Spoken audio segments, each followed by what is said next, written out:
প্রতিশোধ নেবে? ভাই 54 বছরে কিসের প্রতিশোধ নেবেন আপনারা? আমি তো বুঝলাম না এটা। আমি একটু জাতি জানতে চায় কিসের প্রতিশোধ নেবেন, কার কাছ থেকে প্রতিশোধ নেবেন? আমরা যারা বেঁচে আছি, মুক্তিযুদ্ধ করেছিলাম, তাদেরকে হত্যা করবেন, নাকি নতুন জেনারেশনকে আপনারা হত্যা করবেন? কোনটা?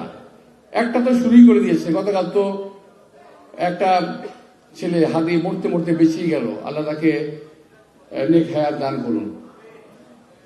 তো একটা ছেলে তো মরতে মরতে বেঁচেই গেল। তো এই ধরনের ছেলেপেলেগুলোকে হত্যা করবেন?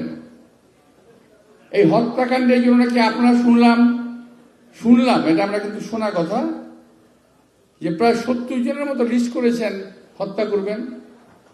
প্রায় আমরা ফোন পাই, আমার বহু নেতা কর্মী ফোন পেয়েছে, সাবধান হয়ে যান। গতকাল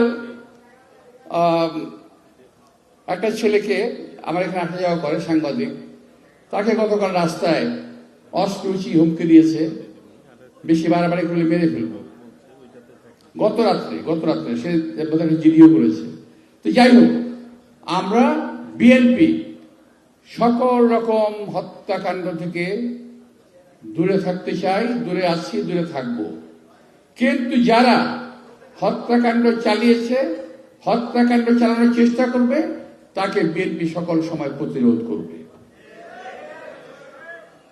আপনারা ভাববেন না এই কথাটা যে আমরা নীরব আছি, নীরব থাকবো, এটা বলেছি, তার অর্থ এই না গায়ে যখন আঘাত আসবে আমরা আপনাদের সালাম দিয়ে চলে যাব, এই কথা ভাবার কোনো সুযোগ নাই।